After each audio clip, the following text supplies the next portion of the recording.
Opa, calma aí. Agora sim. Olá, você está sintonizando na TV RSU e está começando agora o programa Filosofando, o programa que vai ao ar todas as sextas, a partir das...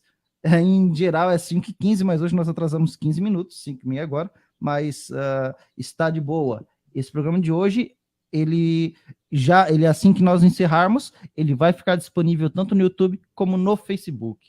Isso aí. E esse programa vai ao ar todas as sextas e a apresentação é de Flávio Pereira. Boa tarde, Flávio. Boa tarde, boa tarde. Tarde, isso aí. Estávamos aqui conversando, eu e o Flávio, é interessante, eu e ele temos diversos pontos de discordância, mas sempre houve um respeito mútuo, né, entre a gente, né? E a gente não briga, a gente não deixa de se falar, a gente não começa a falar mal um do outro, nós discordamos dentro da civilidade, né? Que é isso que deveria acontecer, infelizmente não acontece, né?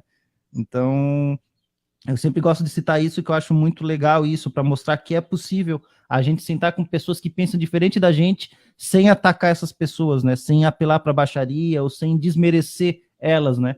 Que para mim não interessa o seu posicionamento político, o seu pensamento religioso, os seus ideais. A partir do momento que você ataca quem discorda de você, você perde toda a razão e se torna um mero e puro ignorante, né? Então, eu fico muito feliz de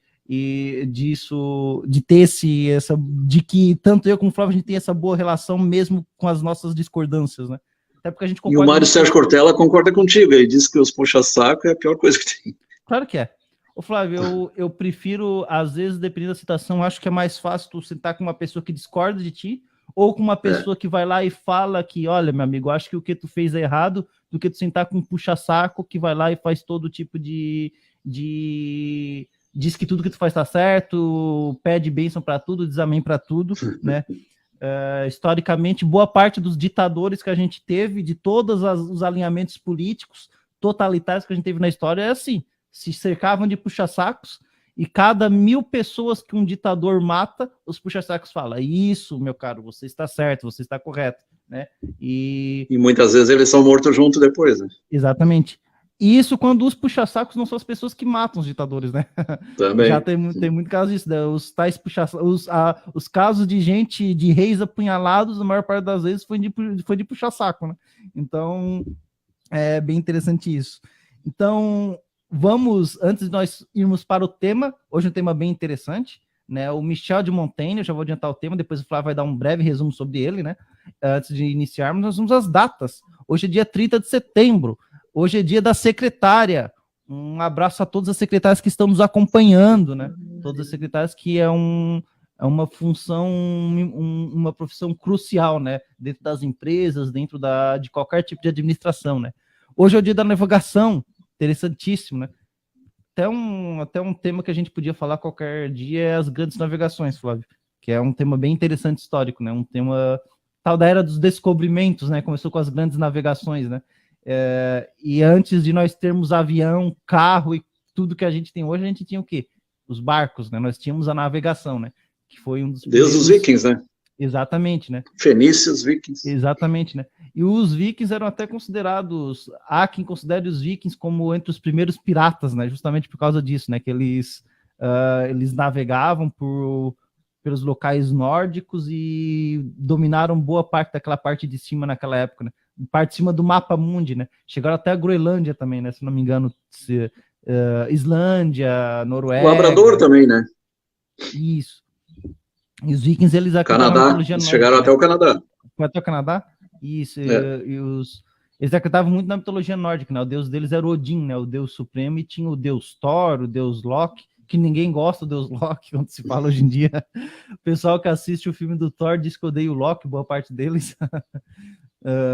Mas hoje é o Dia Nacional do Jornaleiro, né? Não do jornalista, do jornaleiro, a pessoa que trabalha vendendo nas bancas de jornais, né? Então, um abraço a todos. E ainda existe isso? Nem existe mais. Pior que ainda existe. Eu acho que os donos de bancas, eu acho que eles são... lá em Criciúma tem muita banca, né? Ainda, né? Tem. Então, acredito que ainda sim existe. Ainda é uma profissão Lá fora ainda tem também. Né? Lá fora tem também, né? Claro que não, imagino que não tanto quanto antigamente, né? Antigamente tu tinha as pessoas do extra, né? Que trabalhavam justamente com isso, né? Especificamente com jornal, né? Mas hoje em dia tu tem as bancas e os jornaleiros, eles vendem tudo nessas bancas, né? Os jornais, quadrinhos, revistas da Coquetel, eu comprava muito em banca. E hoje é dia mundial do tradutor, não do Google Tradutor, tá, gente? Porque o Google Tradutor erra muito, tá? Dia do tradutor mesmo, da pessoa que traduz, né? A pessoa que realmente traduz, né? Os presidentes da República do Brasil, todos eles sempre levam consigo tradutores, né? Quando vão em reuniões internacionais, né? Que é uma profissão que é muito importante, né? Porque não tem como se comunicar com pessoas lá fora se tu não tem um tradutor, né? Se tu é o chefe de Estado. Acha que os presidentes da República eles aprenderam todos os idiomas? Não, tu tem tradutor, né? Eu acho que para te aprender todos os idiomas, só se tu se dedicar unicamente a isso, né? Só os poliglotas, né? Que tem realmente uma dedicação a isso, né? Mas o Collor de Mello, se não me engano, ele falava língua estrangeira. Ele falava, mas não todas as línguas estrangeiras, né? Acho que uma ou duas. Tem presidente hoje ao redor do mundo que fala. O Fernando Henrique provavelmente também. Tem presidentes que hoje em dia falam outros idiomas ao redor do mundo, né? Já teve, né? Mas a maior parte dos casos eles usam tradutores, né? Porque é muito difícil tu achar, por exemplo, alguém do Brasil, algum presidente brasileiro que vai saber falar árabe quando for lá para a Arábia Saudita, né? A maioria, eu acho que nunca teve nenhum que soube falar árabe, né? Na história do Brasil, desde o Deodoro da Fonseca, eu acho que nenhum soube falar árabe, né? Então, para isso, é aí que entram os tradutores, né? Quem traz texto de lá para cá, muitos dos livros que eles são publicados aqui, é porque tu tem tradução, né? E quem faz as traduções... o Jorge Amado, são mais de 60 países, né? Exatamente. Então, embora as músicas geralmente elas vêm no idioma original, né? Mas livros, eles são traduzidos para o idioma em que eles vão ser publicados. Se você for lá agora e comprar uma história em quadrinhos do Batman, você vai ler ela em português, mas ela originalmente é inglesa, porque teve um tradutor que fez parte do trabalho de tradução daquela, e revisão, e diagramação e tradução daquela... Tem muitas músicas românticas da década de 50, 60 que eram brasileiros que cantavam em inglês. Eles iam para lá para cantar em inglês. Exatamente. Uma das músicas mais famosas, The Rhythm of the Night, né? O Ritmo da Noite é da... Uma carioca, né? Exatamente, ela é brasileira, né? Agora me esqueci, é a Corona o nome dela, inclusive. Nome de chuveiro, né? O pessoal até fazia trocadilho com o nome dela, né? Mas o nome dela é Corona, né? Não tem nada a ver com coronavírus, tá, gente? É que o nome dela é de artista... Não, mas tinha o chuveiro Corona, não é da tua época, Corona. Eu não lembro, eu não conheço mesmo, Flávio. Não sabia. Tu não pegou, E ela cantava em inglês. O Alok também, que é brasileiro, muitas músicas dele são em inglês, mas ele é brasileiro. Então, isso é importante da tradução, né? Então, parabéns a todos os tradutores aí, né? Entre os aniversariantes famosos, nós temos o ator-diretor Daniel Filho e o cantor Durval Lima. Chororó, né? Todo mundo conhece como Chororó. Daniel Filho já morreu, né? Eu acho que... Eu não sei dizer, Flávio. Já. Entre os acontecimentos marcantes, tem a morte do engenheiro mecânico Rudolf Diesel, óleo diesel, né? Saiu desse termo, né? Então, foi atirada do barco, esse aí. O escritor Stanislau Ponte Preta, e ele faleceu em 1968. Tudo isso aconteceu no dia 30 de setembro, tá, gente? A morte do Rudolf Diesel e do Stanislau Ponte Preta. Impresso o primeiro livro, a Bíblia de Gutenberg, em 1452. Esse foi o primeiro livro impresso, né? Então, foi feito no dia 30 de setembro, né? Então... Até ali era papiro e... Exatamente, né? Uma história importante, né? Um evento importante para a história da humanidade, né? O primeiro livro impresso, que eu também não sabia que era uma Bíblia. Interessante isso. E continuando aqui. Continuando, que eu me perdi. Tá. Abolida a pena de morte da França, em 1971. Faz pouco tempo, inclusive, hein? Isso é até recente, tá? 1971, faz pouco tempo, né? A pena de morte... Eu não sei como é que era a pena de morte na França. Eu não sei se era... Eu sei que guilhotina, né? Eu não sei se até 1971 era de guilhotina, mas eu sei que lá, na época da Revolução Francesa, era a guilhotina, né? Que, inclusive, era... Enforcamento também tinha. Isso eu não sabia. Eu sei da guilhotina, né? Que quem mais popularizou o uso da guilhotina foi lá na Revolução Francesa, né? Um dos lugares que mais popularizou, né? Religião e espiritualidade. esse é o dia, hoje é o dia de São Jerônimo, famoso, né? São Jerônimo. Aqui não tem nenhuma identificação de onde ele vem, é simplesmente São Jerônimo, né? Porque é o mais Praga, famoso. se não me engano. Será que é esse? Vamos ver. República Tcheca. É o que eu conheço, pelo menos, é. Vamos ver. São Antiga Jerônimo. Tchecoslováquia. São Jerônimo, ele é um dos doutores da igreja, né? Esse São Jerônimo aqui. Por causa da importância dele, né? Ele nasceu em, deixa eu ver o nascimento. Ele nasceu em Dalmácia, Estridão. É o Jerônimo de Estridão, esse aqui. Tá, mas Dalmácia é o país antigo. Isso. Estridão era uma cidade na província romana de Dalmácia. A cidade era localizada perto da moderna Ljubljana, capital da Eslovênia, né? Então, Eslovênia. Isso. Não era necessariamente lá, mas era perto. É possível que Estridão estivesse localizada tanto no território atual da Croácia quanto na Eslovênia. Então, Jerônimo de Estridão, ele provavelmente é um santo que nasceu em um local... Então tem dois, que tem o Jerônimo de Praga também. Deve ser outro, né? Esse aqui é o Jerônimo, doutor da igreja, né? Esse é o mais famoso, né? E São Gregório Iluminador, também hoje é o dia dele, né? Tem 2, 3 também, tem o Máximo. Tem um monte de Gregório. Gregório de Nissa. E tem um monte de Papa Gregório também, né? É. Então vamos lá. Agora que nós já falamos as datas comemorativas que se comemora hoje, vamos ao assunto. Michel de Montaigne, nos dê um breve resumo, Flávio. Ele é de família aristocrata e ele os famosos ensaios, essays, né, em francês, ensaios de Montaigne. Então ele fazia aforismas, fazia... Não tem muita coisa, vamos ver o que tu achou aí, além do que eu tinha te mandado. Sim, geralmente as informações sobre ele, elas vêm acompanhadas de outros... Eu sei que ele era bem católico, assim como Pascal. Eles acreditavam no pecado original, nós já não acreditamos, né? Então é uma questão de dogma, de fé. Sim. Vamos lá? Vamos ao tema. Michel de Montaigne. Guadalupe Hobbes. Esses dois programas, vai ser um hoje e um na semana que vem sobre Michel de Montaigne. Depois falaremos de Diderot e Pascal, provavelmente os dois serão juntos, Diderot e Pascal, porque tem muito pouco sobre eles, né? Pascal, para mim, inclusive, eu até tenho um conhecimento maior dele. Só do Teorema de Pascal. Exatamente, né? Por causa da unidade de medida também. Cálculo integral, né? Tem cálculo integral, mas ele é muito usado principalmente em fenômenos de transporte, que é mecânica, a famosa hidráulica, né, que é conhecida. Era ele e o Leibniz, né, que tinha um cálculo integral. Mecânica de fluidos se usa muito cálculos que envolvem a unidade Pascal, né? Hectopascais. Isso. Pascal, hectopascal, então são umas unidades mais alternativas que a gente não está... A temperatura é usado também, né? Pressão, temperatura. Isso. Até porque fenômenos de transporte mexe muito com isso, né? Influência da pressão, temperatura... ele, Joule, Avogadro, Celsius, Fahrenheit, todos. Isso. Mas vamos começar a falar do Michel de Montaigne, e inclusive vai ter um assunto posteriormente, é que a gente tem vários atores, a gente às vezes quer falar tudo de uma vez, né? Mas nós vamos falar sobre Pascal e Diderot na próxima, né?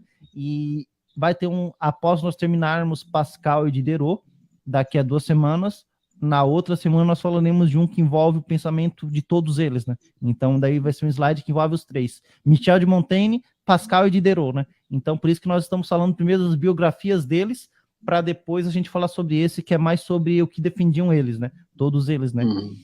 Então, as semelhanças e diferenças, né, entre eles, né? Então, vamos ao Michel de Montaigne. Aí nós temos a fonte, né? Maria Guadalupe Robes, e ali, meio dela, isso aqui foi retirado do SlideShare, né? SlideShare. Tu tá conseguindo salvar o SlideShare, né? Só consigo 4 vezes por mês. Vamos para a próxima.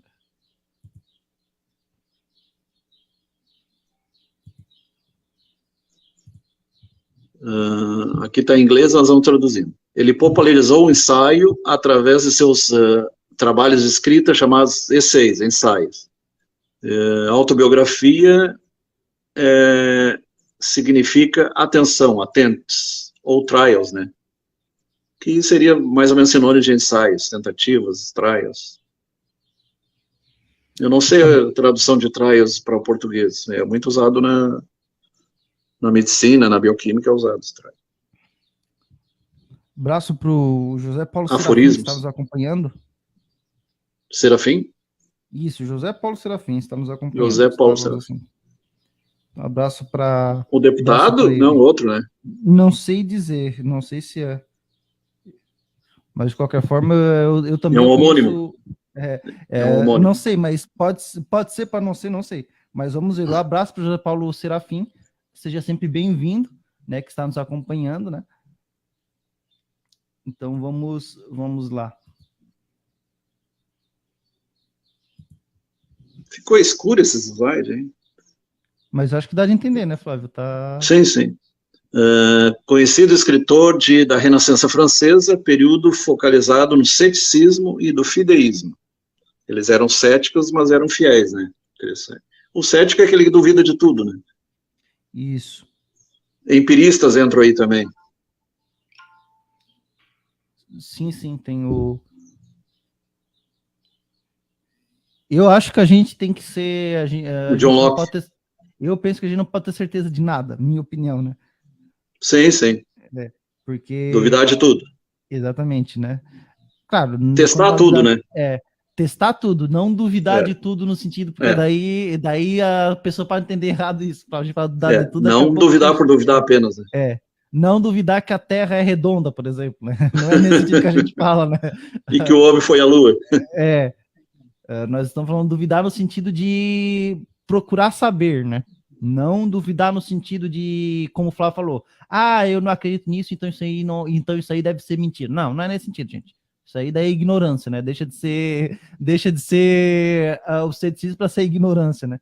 Por que eu falo isso? Porque sempre, o tempo todo, estão sendo feitos experimentos, na área da ciência, né? A área que eu posso falar, né? O tempo todo são feitos experimentos científicos, são testadas teorias, né? E nesse sentido, sim, é produtivo, porque tu apresenta um ponto de vista baseado em experiências que podem dizer, olha, de repente isso que foi estipulado lá na época talvez não esteja assim. Por exemplo, quando Einstein ele estabeleceu as leis dele, muitas pessoas, muitos cientistas... Até hoje tem gente que duvida ainda. Mas a ciência, por meio de experimentos, mostrou que sim, o Einstein estava certo, né? Então... O telescópio Hubble provou. Exatamente, né? Então...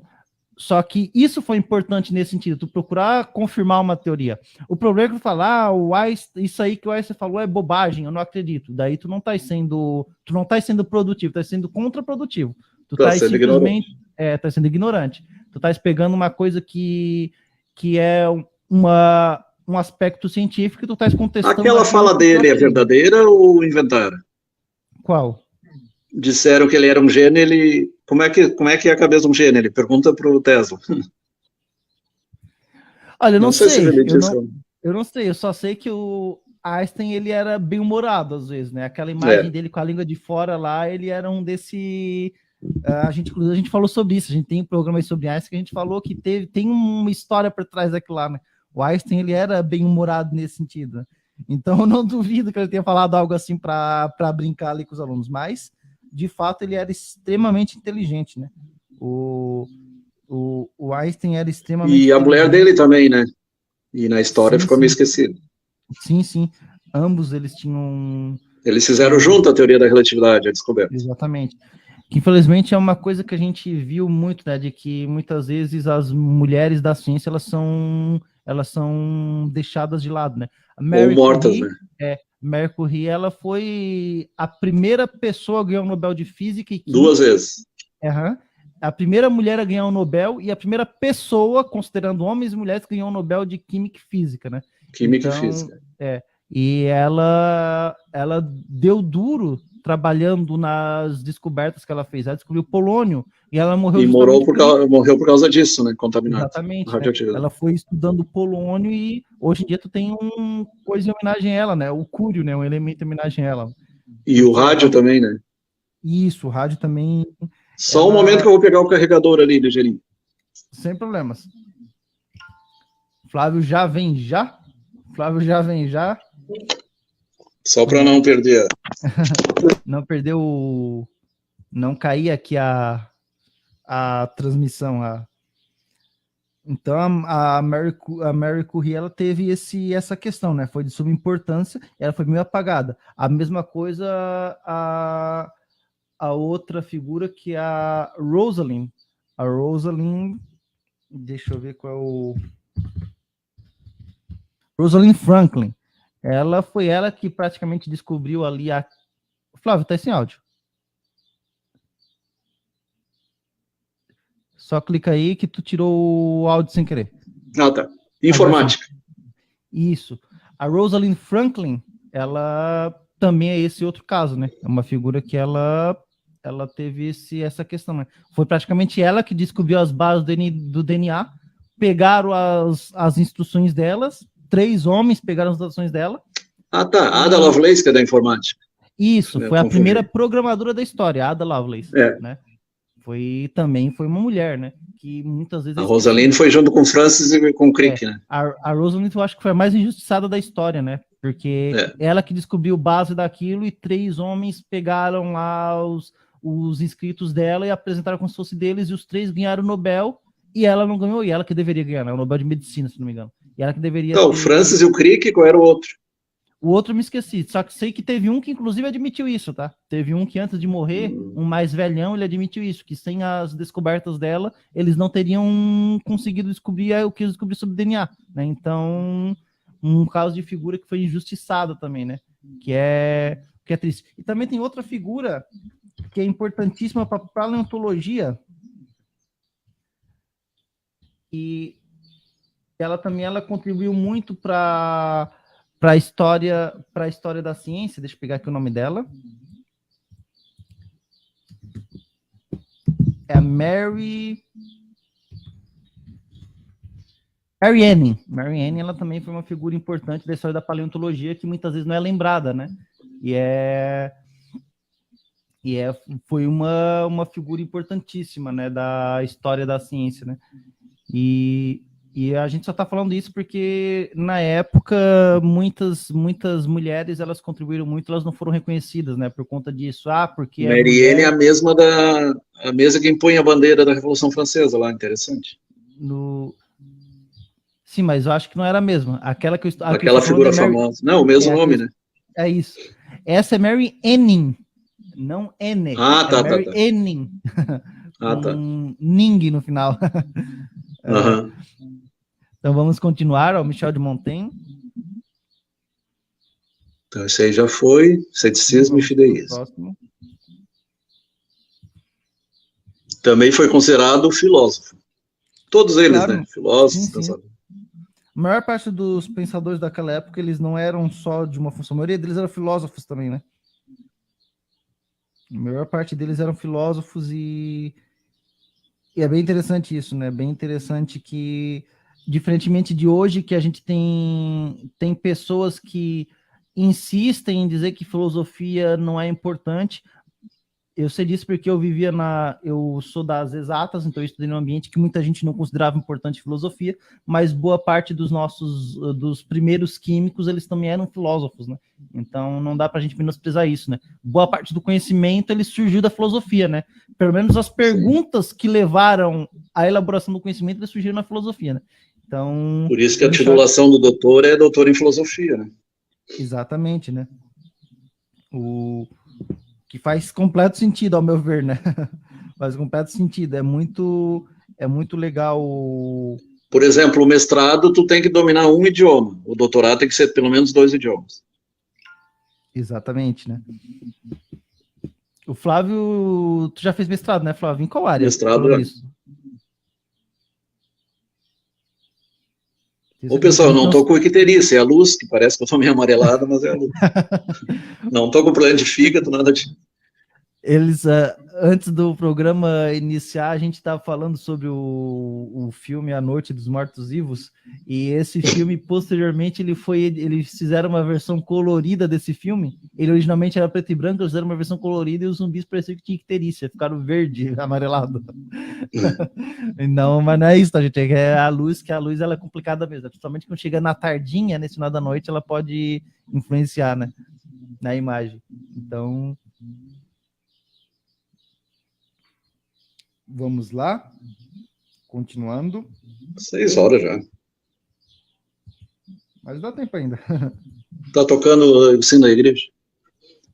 Os seus estamentos, seus textos falavam sobre pensamento, motivação, medo, alegria, educação infantil, experiência, ação humana, entre outros. Né? Que interessante, né? Inclusive a gente tem um... Educação infantil ele fala bastante. Nós, posteriormente, a gente vai falar um pouquinho melhor sobre alguns pensamentos dele no próximo programa, que traz um pouco próximo, sobre o pensamento dele em si, né? Que daí fala sobre o que ele pensava de fato, né? Uhum. Vamos continuar. Vamos lá. Tá saindo bem meu áudio? Melhorou ainda mais. Ah, tá, beleza.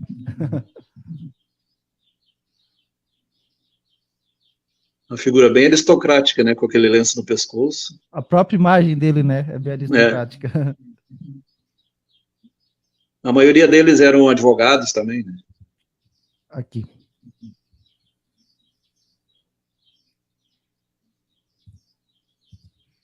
Pronto. Aí a ficha técnica dele. Nasceu em fevereiro, 28 de fevereiro, 1533, século XVI, portanto. Aquitânia, França. Aquitânia, se não me engano, é lá para cima, lá. Ou é no meio, não lembro agora.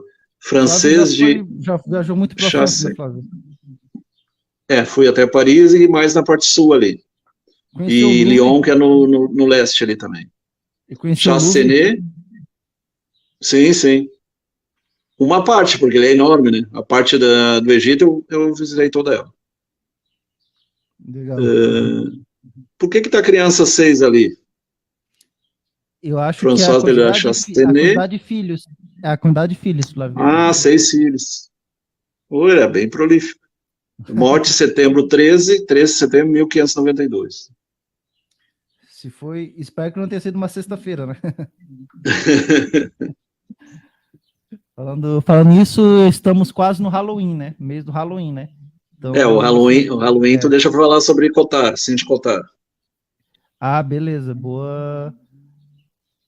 Vai ser dia 28. Ó, então dia já 28. Tem tema, gente. Lá pro dia 28 de outubro, o último programa do mês de outubro, a gente vai falar sobre a síndrome de Cotar, que transforma as pessoas quase que em zumbis, né? A pessoa fica com aspecto de zumbi, né? Por isso que o Flávio estrategicamente escolheu esse tema, né? Lembrando que nós temos aí um programa de 2 anos atrás, de 2020, especificamente sobre o Halloween, então você consegue acessar lá, né? Que daí lá vai falar sobre a história, os mitos, né? As simbologias, né? Bem interessante.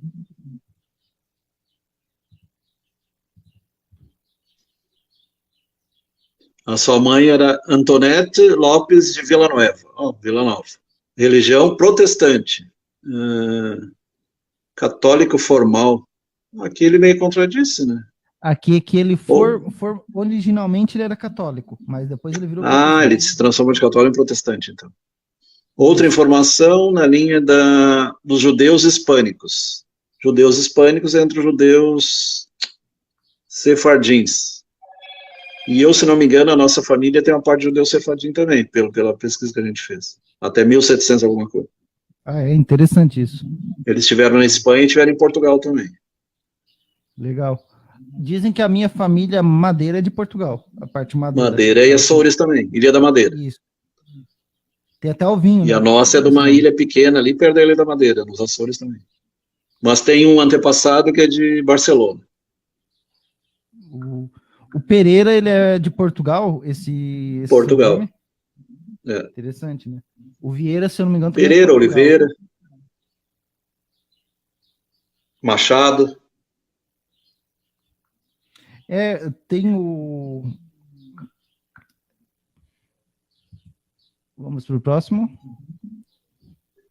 O pai é o Pierre e Ken Seymour. Pierre é Pedro, né?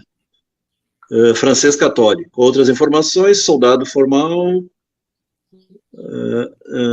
major de Bordeaux. Bordeaux é famosa pelo vinho e pela champanhe também, né? A região de Bordeaux é no oeste. Esse former aqui, ele é que significa que inicialmente ele é soldado, né? Lá no começo, né? Uhum. É um termo que a gente vê muito, né? Formerly tal função, significa que inicialmente ele fazia parte de uma função, mas depois ele deixou essa função, né? Então, não é de formal, então? Não, é de inicialmente, né? Inicialmente. Isso significa que inicialmente era soldado. Aqui provavelmente se refere ao fato dele ser filósofo, significa que antes de ser soldado, de ser filósofo, ele foi um soldado, né? E major de Bordeaux, né? Tem inclusive uma cor, né? O vinho Bordeaux, né? Isso, terra do vinho.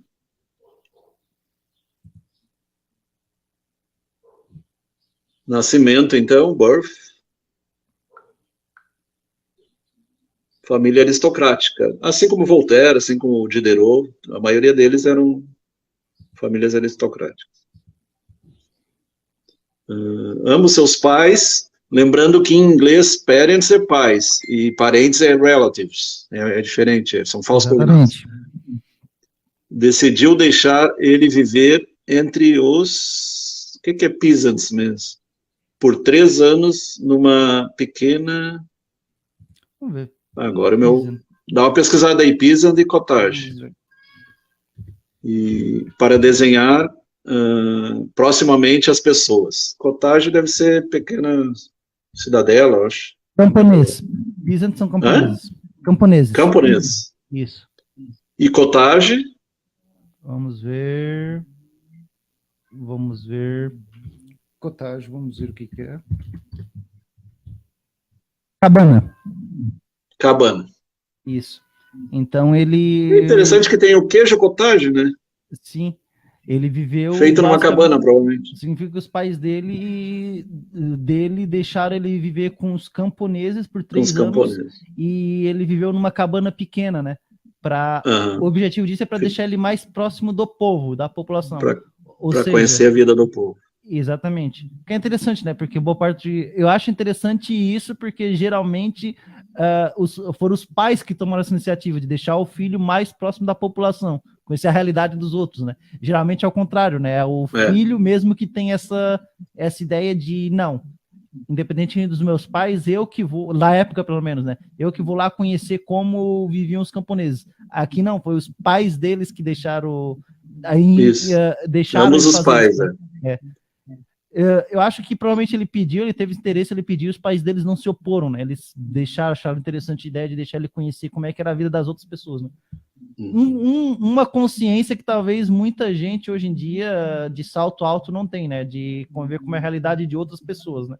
E foi o que ele fez, né? Que acho bem interessante isso aqui.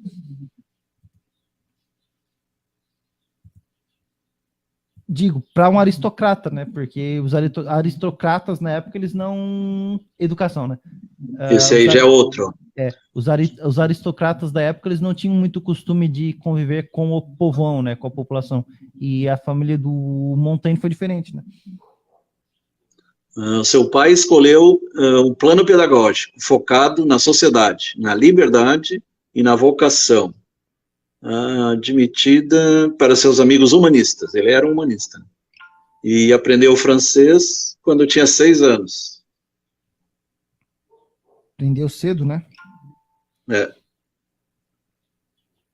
E é uma língua muito bonita, eu adoro francês. Eu gosto também. Inclusive uma língua irmã nossa, né? Ela saiu da mesma origem que a nossa. São todas o latim, né? O italiano, o francês. Os dias da semana são parecidos, italiano, espanhol e francês são bem parecidos. E essas línguas latins que elas têm o costume de conjugar verbo, né? Os nossos idiomas latins, né? O inglês não tem a conjugação do verbo como tem no português. O inglês é mais fácil nesse sentido. Como tem no português, como tem no francês. E o alemão é o mais complicado. Sim. O polonês, o alemão, o russo. Sim. O tcheco, o austríaco. É tão complicado que eu não sei nem dizer se eles têm conjugação de verbo. Não sei dizer para vocês. O alemão tem. O alemão tem? Tem palavras compostas também. Não sabia disso. Interessante isso.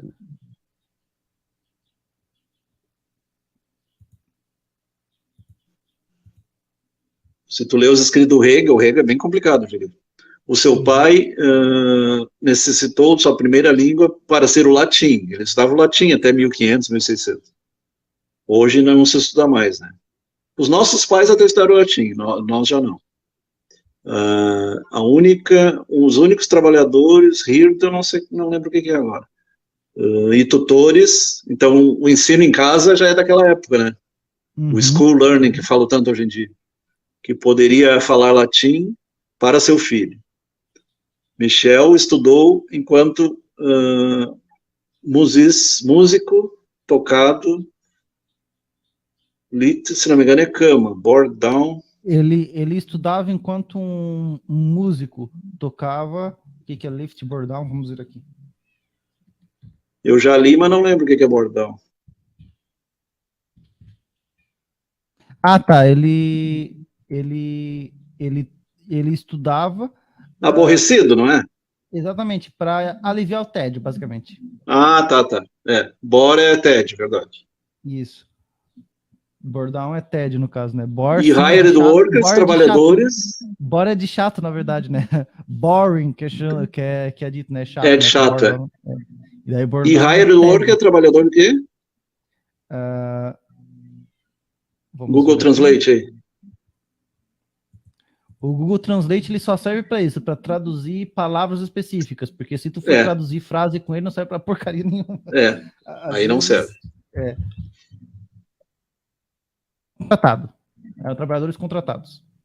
Contratados. Isso, então o pai dele contratou apenas contratou trabalhadores e tutores que poderiam falar latim, né? Para o filho dele. Hired é contratado, no caso aqui no sentido de conjugado, não falei, ele contratou, né? Lembrando que o direito é latino, a medicina tem muito do latim, a química tem muito do latim. Sim. Tem muita coisa interessante. A anatomia é toda latina. Um pouco de grego também. A gente usa muito, né? O latim ainda. Pâncreas, por exemplo, é todo feito de carne. Pâncreas. Em 1539, ele estudou no colégio de Guyenne, a prestigiosa escola de on-board. Será que é negócio de barco? Ele misturou sua educação na idade de 13 anos. É internato, Flávio. Boarding school é internato. Boarding school é internato. Porque on-board é estar a bordo, né? Isso. E mestre é maestria, né? Mas não é maestria. Acho que aqui é o ensino fundamental, né? 13 anos. Em 1546, estudou em Toulouse. Master, no sentido de ele... Como é que eu vou dizer? Mestre significa de tu se especializar, né? No caso, né? De tu... Aos 13 anos. De tu chegar num nível alto, basicamente, né? Então significa que ele, aos 13 anos, ele tinha um alto nível de educação, né? Então ele tinha um QI alto, então. Isso. Em 1546 estou em Toulouse. Acho que a tradução mais correta disso é dominar, Flávio. No caso, dominar, Dominou sua colocação, 13 anos. Ele dominou a educação dele, né, aos 13 anos. Acho que o mais próximo disso é dominar. É o ensino fundamental, né? Ensino médio. Exatamente, né? Provavelmente é onde Toulouse ele também é lá no oeste. Aquitânia é a parte do oeste ali, tá certo. E ele estudou leis em Toulouse, é isso? Estudou direito, né, em Toulouse. Estudou em Toulouse. Direito, law é direito. Leis, né? Interessante que no inglês o advogado tem duas palavras para advogado, né? Sim, a carreira... Só que engraçado, no inglês eles não têm nenhuma palavra para saudade. Não. Nenhum país, na verdade, tem, né? Saudade é uma das palavras mais difíceis de traduzir no mundo. Né? Os latinos só, né? O mais próximo que no idioma inglês tem de saudade é nostalgia, né? Que a palavra nostalgia, se não me engano, em inglês é o mesmo com ela em português, né? Nostalgia. Isso, é o mesmo, né? É o mesmo. Nostalgia é nostalgia em inglês. Isso. E carreira, em português, então. Né? É a palavra mais próxima que eles têm.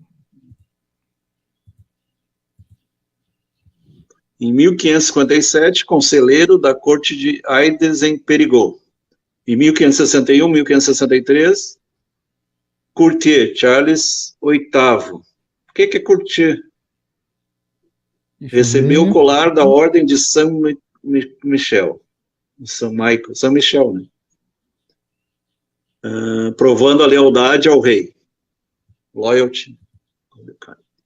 Em 1563, morte de seu... Esse cara é muito falado pelo careca lá, Etienne de la Boétie. É famoso, né? O Karnal? O Karnal. Isso causou um sentimento profundo a ele. Sorrow é ressentimento, né? E inspirou para criar os... aí que ele começou a criar os ensaios, ó, com a morte de Etienne de Boétie. Em 1565, casou com François de la Chassagne, que foi arranjado pela sua família. Casamento arranjado, né? Que geralmente nunca terminava bem, né? Geralmente os casais não gostavam muito da pessoa com quem era escolhido. Etienne de la Boétie. Ainda bem que não existe mais esse... Claro que ainda existem alguns pais que insistem em escolher os parceiros ou parceiras dos filhos ou filhas, e eu acho isso meio tosco, tá?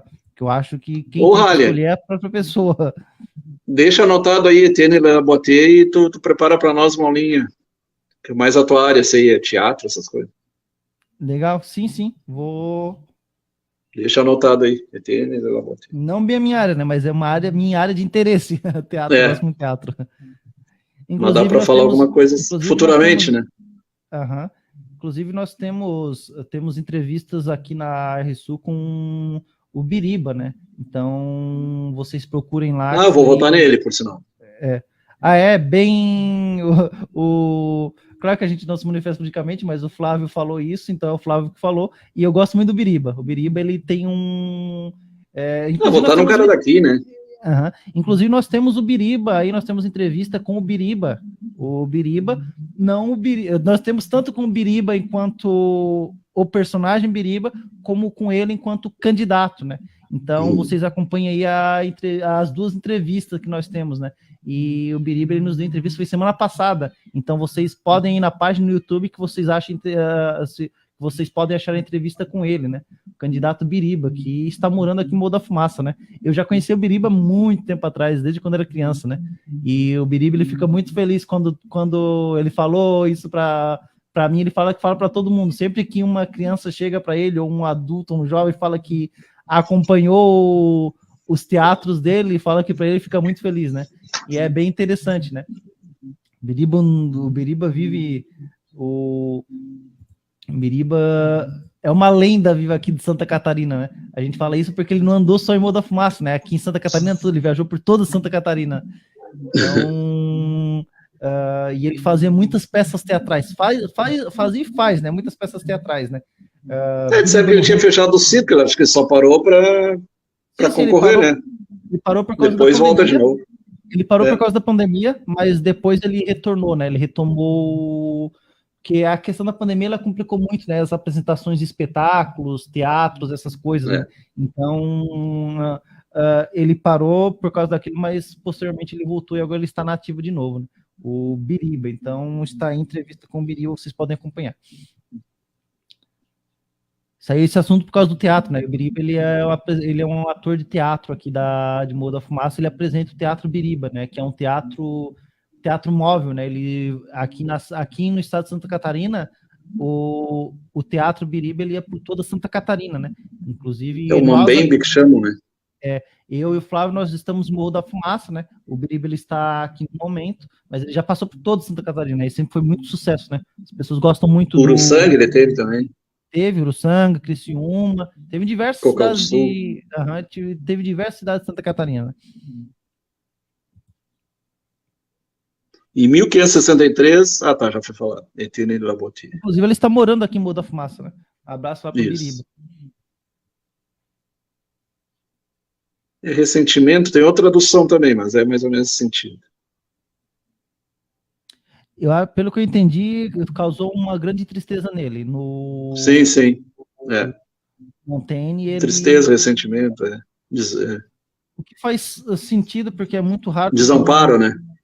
É muito raro tu ter um amigo muito próximo, e geralmente quando tu perde um amigo próximo, um amigo não puxa-saco, tá, gente? Amigo, puxa-saco não é amigo. Puxa-saco é outra coisa, mas não é amigo, né? É lá onde eu nasci, tinha o que fazia o Rei Momo todo ano e ele era muito amigo nosso. Sim, Um baita e de um cozinheiro e dançava bem, chulo, dançava melhor do que eu. aqui E nós eu fiquei muito triste quando ele morreu também. você disse também aqui, um grande amigo da nossa família foi o Tony Pellegrini, que Deus o tenha, né? Sim, sim. Ele é um grande amigo da nossa família, ele foi uma das primeiras pessoas que foi me visitar no hospital quando eu nasci, né?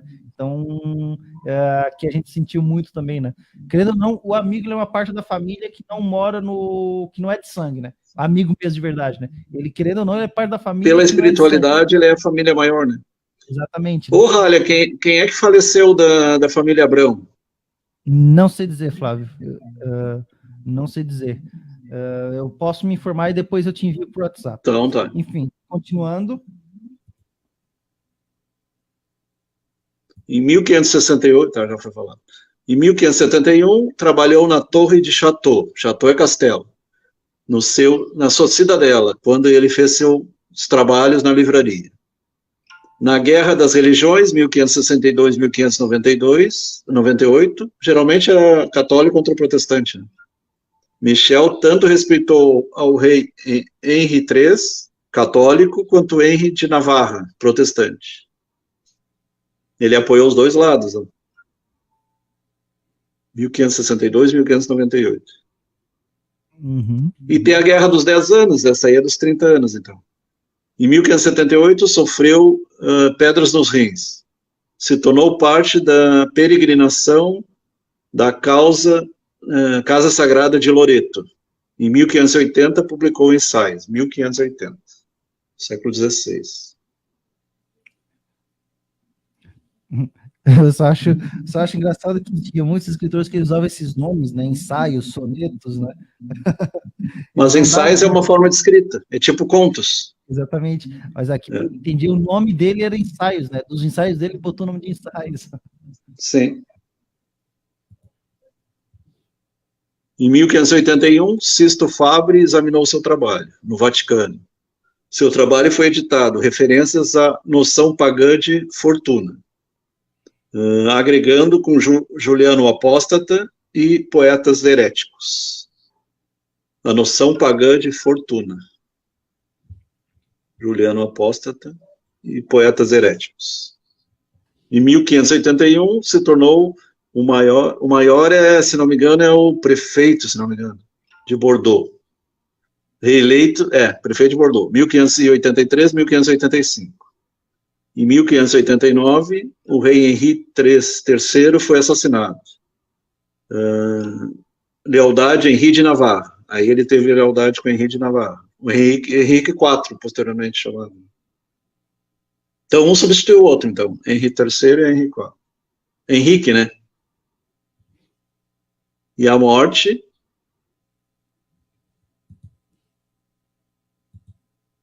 Em 1592, morreu na idade de 59 anos, celebrando o que é Mas? Museu de Aquitânia. Foi queimado. Faculdade de Letras, Universidade de Bordeaux, Michel de Montaigne e Pessat. O coração é preservado na igreja de Saint-Michel de Montaigne. A igreja de Saint-Michel de Montaigne. Porque era montanha, né? Uhum. Um bom casamento... Oi? Aqui as frases dele, né? Um bom casamento pode ser entre uma esposa cega e um marido surdo.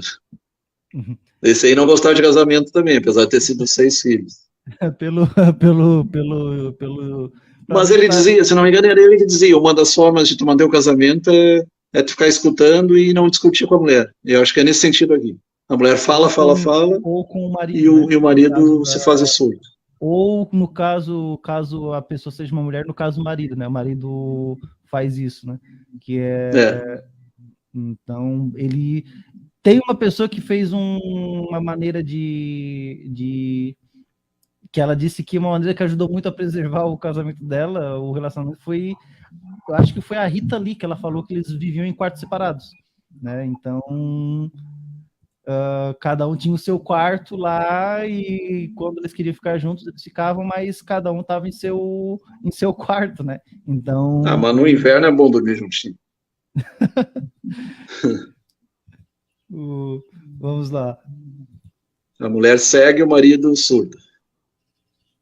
Provavelmente ele devia ter muitas discussões, né, no matrimônio dele, no casamento dele, para fazer essa frase.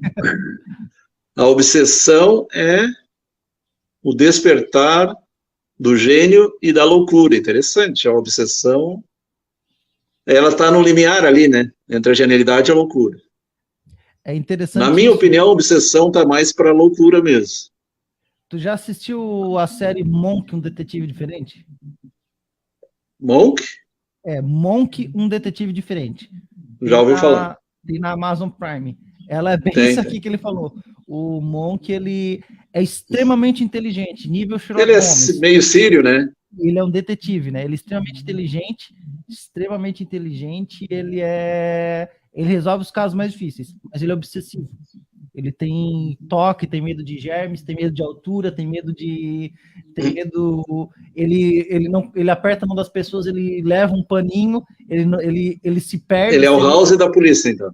Basicamente, só que o House ele era só obcecado, né? O Dr. House era só rabugento obcecado. Também, né? E rabugento. O Monk não, o Monk ele é obsessivo mesmo, ele tem... Toque. Você vai gostar, é bem interessante, porque... Transtorno obsessivo compulsivo. Ele é o Sherlock Holmes, mas mais atrapalhado, justamente por causa disso, porque o Sherlock Holmes, se tu lê as histórias do Sherlock Holmes, tu sabe que o Sherlock Holmes, ele era centrado, ele resolvia tudo, ele era bom detalhista. Falar nisso, o Bistec tem Sherlock Holmes e história em quadrinho, tem uns livrinhos lá bem interessantes, para quem gosta. E o Monk é assim também, só que ele é obsessivo, então ele não pode ver uma coisa desalinhada, ele às vezes mexe na cena do crime porque ele vê que tem algo quebrado, algo fora de lugar, né? E é interessante isso porque mostra que isso atrapalha ele muitas vezes no serviço dele. Ele é extremamente inteligente, mas atrapalha, né? Que dali é o cara, por isso que o Flávio fala, por isso que a pessoa ela é maníaca, né? A pessoa que é obsessiva. Não é maníaco no sentido de psicopata, gente. Tem muita essa confusão. Ele tem mania. Não é nesse sentido, né? Que a mania ela faz parte de muitos transtornos, que inclusive muitos a gente falou aqui, né? Inclusive, né? E é por isso que sai essa frase aqui do Montaigne, né? A obsessão é o despertar do gênio e da loucura, né? Porque o Monk é exatamente isso, ele é extremamente inteligente, mas ele é obsessivo, ele tem mania de tudo, né? Então, é bem... Pensamento repetitivo. Isso que faz certo sentido, e justamente isso, às vezes ele não se concentra porque ele pensa se ele deixou a porta dele aberta. É mais ou menos como médico louco, todo mundo tem um pouco, né, nesse sentido. Exatamente, né? E eu só estou ilustrando o Monk porque ele representa essa frase aqui do Montaigne, né? Que é a obsessão ao despertar do gênio e da loucura, né?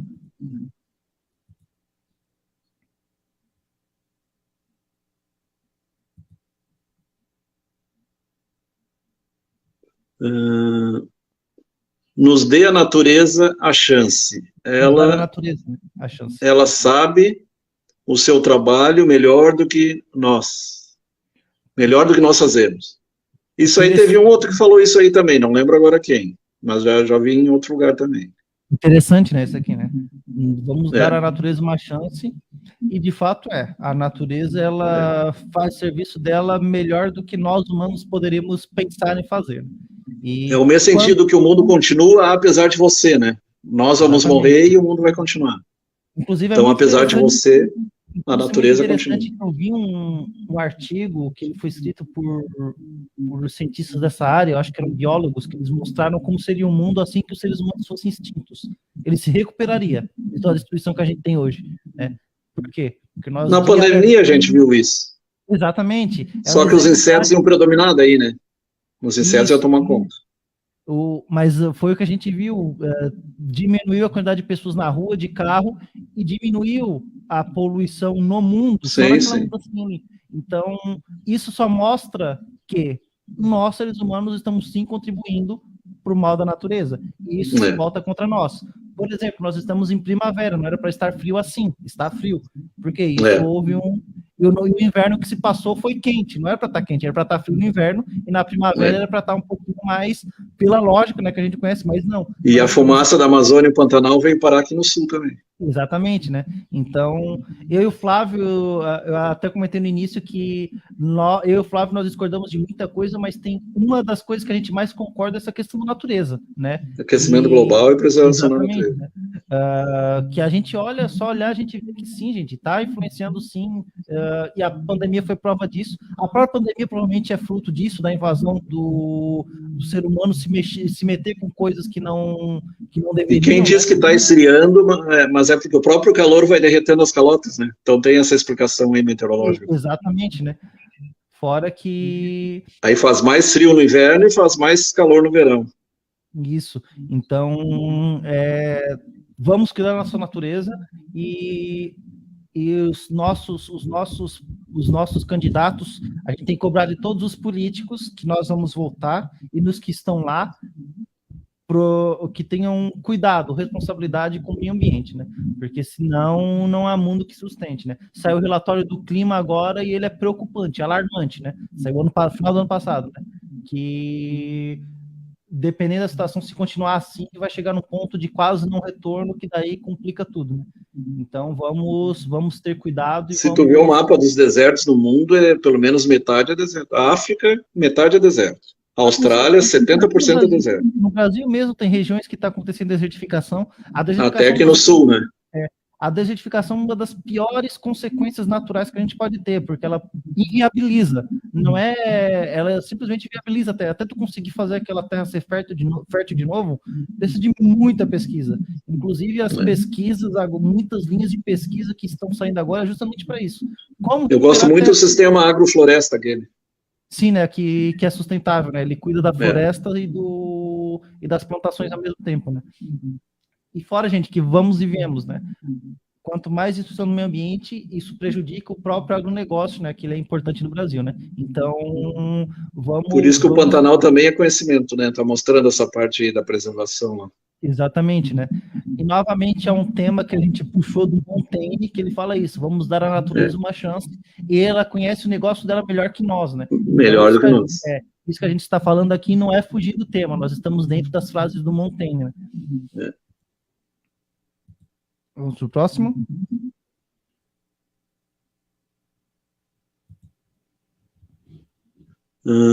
Tal coisa como um bom casamento, porque a amizade mais que o amor. Eu aprendi uma coisa que é bem interessante, tem que ter os 3 As, amizade, amor e... Qual é o terceiro A? Atração. Se tiver os 3, atração, amizade, amor, atração no sentido de respeito também, aí dá certo. É nesse sentido aí também. E a gente percebe que ele provavelmente ele estava se referindo à perda dos amigos dele, né? Por isso que ele falou, né, que uma coisa que é tão boa quanto o casamento é tu ter uma amizade mesmo, né? Porque dependendo da situação, a amizade pode ser melhor que amor, porque são 2 parâmetros diferentes que ambos são importantes, né? Então... o amor fraternal, o amor marital, o amor de pais e filhos, paternal e maternal. E tem o ágape, que é o espiritual, né? Tem vários tipos de amor. E tem o amor erótico também. E até onde eu saiba, dentro dos bons relacionamentos, querendo não, tem que ter amizade também, né? Entre o casal, né? Senão não funciona. Tem gente que diz que os opostos se atraem, gente, só funciona. Admiração, respeito. Exatamente. E atração. E amizade. E tem uma coisa que eu sempre digo, que os opostos se atraem, gente, bobagem, só funciona na física. Se tu tem uma pessoa... Não, dá certo, porque aqui funciona. Há 25 anos já, 30 anos já. Mas tanto que o câncer é baseado na Lua, e o Capricórnio é na Terra. Mas eu sei que boa parte dos casamentos que dão certo é porque realmente tem muito em comuns, né? Tu vai ter sempre diferenças, mas não tem que ter coisas em comum também. Se for completamente diferente, eu acho que não rola. Não consigo ver dando certo. Pelo menos nos casos... Eu sou bagunceiro, ela não. Então acaba fechando. Só que daí eu acho que são diferenças de personalidade em si, né? Mas com certeza vocês têm outras coisas em comuns que compensam isso, né? Então, nesse sentido, sim, tem que ter coisas em comum, porque só coisas diferentes eu acho que não vai dar certo. Quando eu conheci, muitos diziam, não vai dar certo. Eu era magro, me vestia mal, E deu certo. Ela apostou e deu certo. Ela enxergou lá na frente. Uhum. Então ela estava um passo à sua frente. Ela diz que tu tem que ter meta, não apenas sonho, meta, objetivo. Sim, tu tem que ter o sonho e tu tem que ter os passos de como tu vai realizar esse sonho, né? Porque da mesma forma tu não pode ir a cega para frente, tu precisa do sonho para te guiar, né? Então é necessário os dois, né? O preparo, o sonho e a organização, né? Para se atingir o sonho.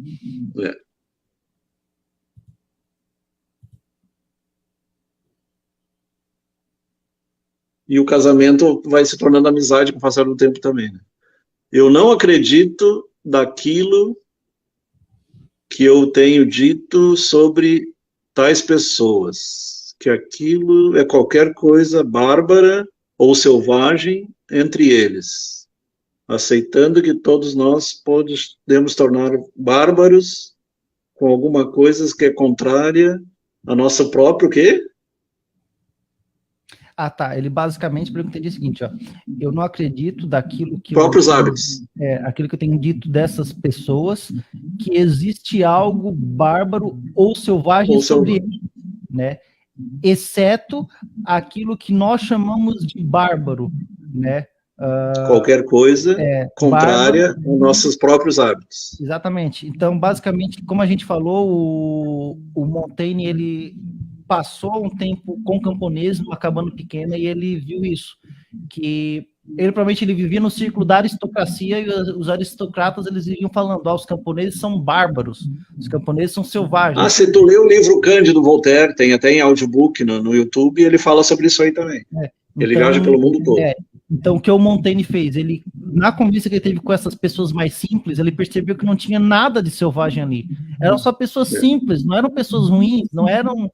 A única coisa selvagem que existia eram os boatos que corriam na aristocracia sobre eles, né? Na aristocracia, eles iam falando, esses camponeses são todos selvagens, são todos incivilizados. Mas ele conviveu com os camponeses e ele chegou à conclusão de que não tinha nada de bárbaro, nada daquilo que a aristocracia dizia, né, que eles tinham, né? Que é interessante, né? Por isso que eu sempre falo, é importantíssima essa reflexão de uma figura importante como Montaigne, né? Porque quebra muito esse paradigma de que se bem que os pensadores eles estavam muito a passo do senso comum, né, da época, né, mas foi como Montaigne, não é à toa que ela se tornou uma pessoa importante, né, na filosofia, né, no campo que ele se propunha, né, ele conviveu com as pessoas, diferentemente dos outros da aristocracia, os riquinhos, entre aspas, ele viu que os camponeses não eram selvagens, não eram pessoas ruins, por isso que ele falou isso. Eles só são selvagens porque a aristocracia chamava de selvagem qualquer um que não tinha os mesmos costumes. Lembrando que na época o povo não sabia ler, né? Na época era bem complicado. Era muito restrito isso, né? E mesmo sabendo disso, ele reconheceu isso, mas ele chegou lá e falou, não tem nada de bárbaro nesse pessoal, nesse povo. Se tu analisar hoje em dia, um livro ainda é caro, né? Imagina na época. Exatamente, né? Por isso que tem uma coisa que eu sou contra, imposto de livro. É algo que tem que ser zerado. Imposto de livro é algo que tem que ser zerado porque a gente precisa facilitar o acesso ao conhecimento e não dificultar, né? Então, mas é muito interessante essa visão que o Montaigne tem, né? Essa visão diferente da aristocracia da época. Mesmo ele sendo aristocrata, ele viu que aquela população lá dos camponeses, da população mais simples, não tinha nada de selvagem. Né? E foi por isso que ele falou que as pessoas da aristocracia que diziam que todo mundo é selvagem porque eram contrárias aos hábitos deles, né? Os aristocratas eles só diziam que os camponeses eram selvagens porque eles pensavam diferente, né? Então, o Montaigne foi lá e falou, não tem nada de selvagem sobre esse povo, né? São pessoas boas, pessoas simples, e quem estão errados são os aristocratas que pensam isso, né? Uhum.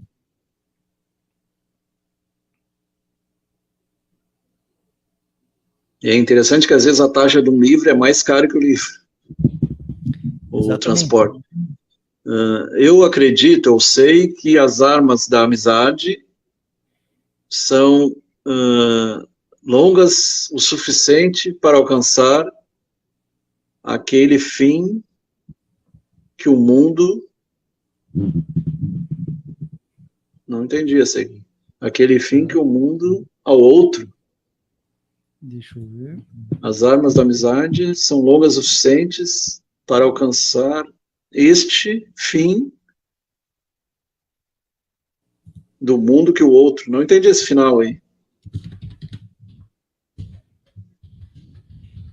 Deixa eu ver como é que eu vou... Um fim do mundo que o outro. Isso é... Para o outro. Um fim do mundo para o outro. Um fim do mundo para o outro.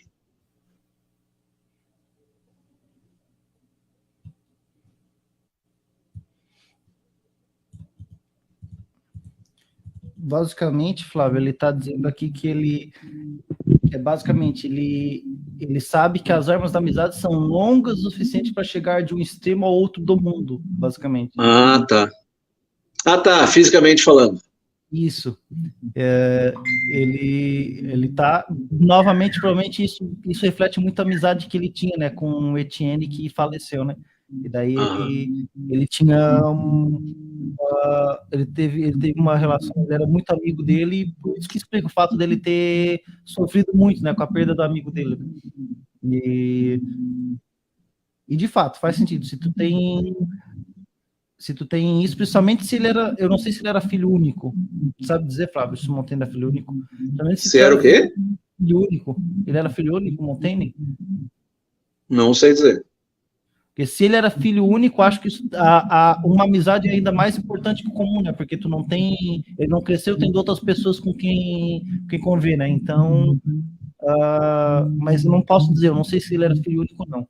Eu também não, nessas informações que a gente teve, eu também não achei nada sobre ele ser ou não. Aliás, o sobrenome dele eu não sei qual é, porque Montaigne é a região que ele morava, Michel da Montanha. Eu não sei qual era o sobrenome dele, não lembro agora. É assim como Judas de Iscariote, Maria de Magdala, é a cidade que eles moravam, a região que moravam. Essa aqui é interessante. José de Arimateia. Ele que estabeleceu seus argumentos pelo barulho e pelo comando, mostrou que a sua razão é fraca. Ou seja, ele que estabeleceu seus argumentos. Oi? É no sentido de aquele que quer impor a sua impor razão, seus argumentos. impor seus argumentos ao invés de debater, como eu e tu. É o que nós estávamos conversando no início, né? Aqui eu não imponho a minha opinião para ti, nem tu impõe para mim. A gente apresenta as nossas opiniões e nós temos divergências e temos semelhanças. E chegar a uma síntese lá no final. Exatamente, né? Tese, antítese e síntese. Exatamente.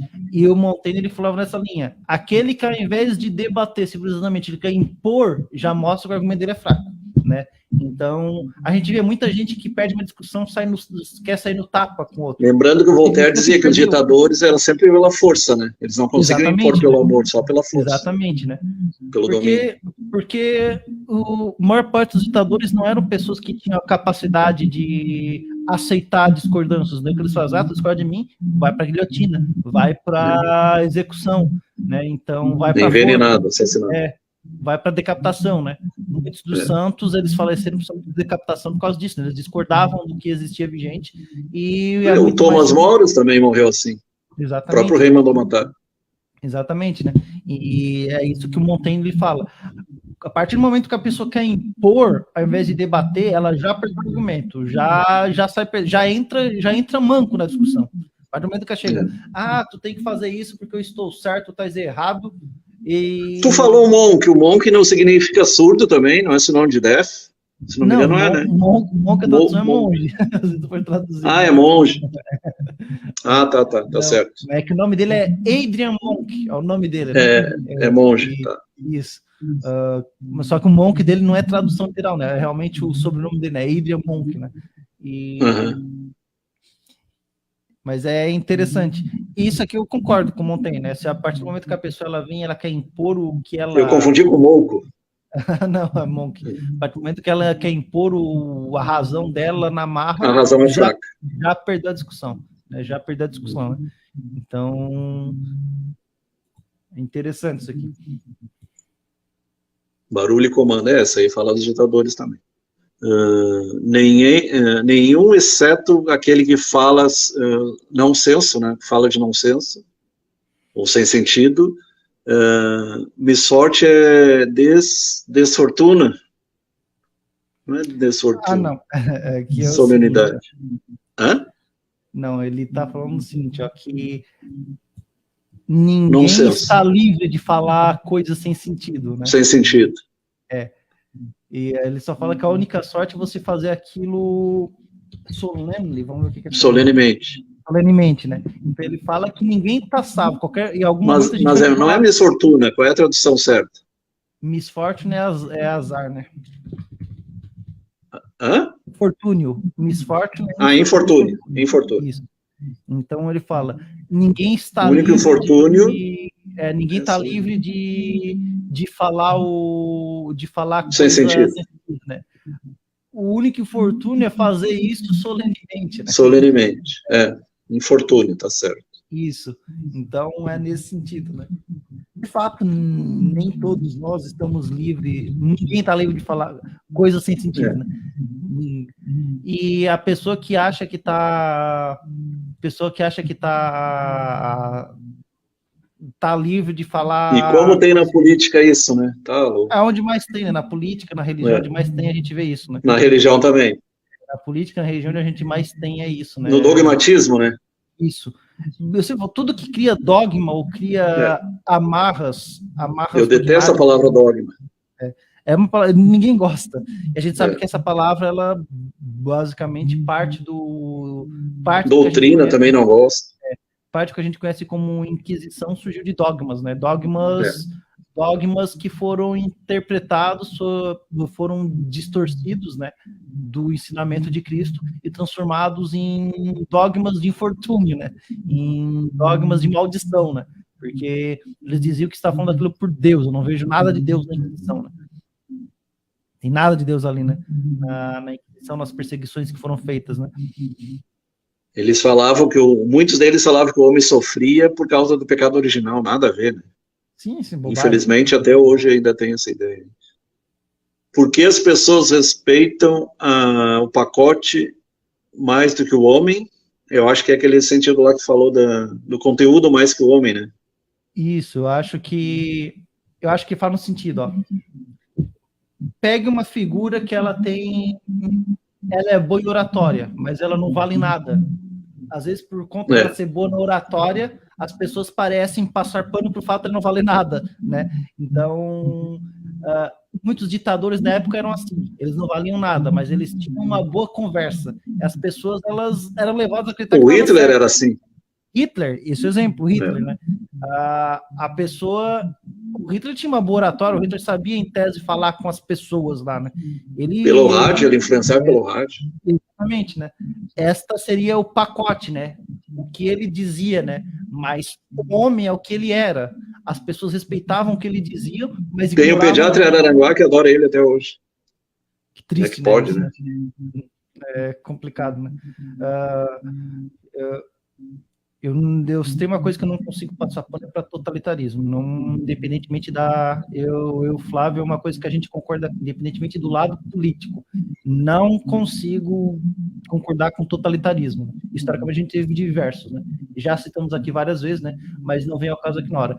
E esses ditadores tinham isso. Muitos deles tinham uma retórica, tinham uma oratória boa ali, mas eles não valiam nada. E nesse sentido, eu acho que entra o que o Montaigne falou, né? Porque às vezes a gente insiste... O Voltaire atacava esse pensamento direto também. Por que a gente insiste em respeitar o pacote, insiste em respeitar o que a pessoa supostamente vai fazer, a oratória, o falar bonito dela, ao invés do que ela realmente é, né? Porque se as pessoas tivessem olhado para esses ditadores para o que eles realmente eram, porque muitos deles já davam claros exemplos do que eles eram em público, né? Se as pessoas olhassem para o que esses ditadores realmente eram, ao invés de se deixar encantar pelo... Por que não deixaram o Hitler pintar os quadros, né? Sim, muita gente se encanta com ele por causa disso. Ele era um bom pintor de fato, mas não do fato de que ele era péssimo ser humano, né? O Hitler, eu acho que foi um... Misantropo. Exatamente, né? E ele era um bom pintor de fato, mas não valia nada. O Flávio disse que ele está em Plutão agora. Planeta Plutão. 9 milhões de quilômetros daqui, bem longe. Uhum. E se realmente acho que é o espiritismo que acredita que a pessoa ela precisa renascer várias vezes para evoluir, né? Sim. Aquilo lá, se isso for realmente real, o Hitler deve renascer muitas vezes, né? Até evoluir, né? Porque E se ele vier, ele vai vir com um problema grave de distrofia, de retardo mental, talvez autismo, talvez esquizofrenia, provavelmente esquizofrenia.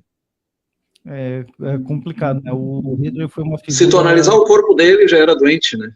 Ele tomava um monte de medicação, hormônio e um monte de porcaria.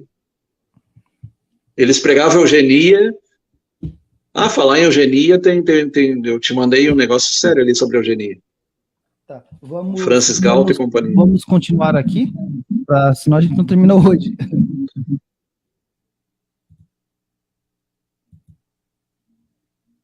Então é isso. E a discussão de ideias, né? A gente fala muito de discussão de ideias, e não falar sobre pessoas, falar sobre ideias. Exatamente. Entra nesse pacote aí também. Então, é isso. O programa sobre Montaigne foi esse. Bom fim de semana a todos. Bom final de semana a todos. Em breve ele vai estar até semana que vem. No YouTube e no Facebook. E até semana que vem. Forte abraço a todos e um bom final de semana a todos.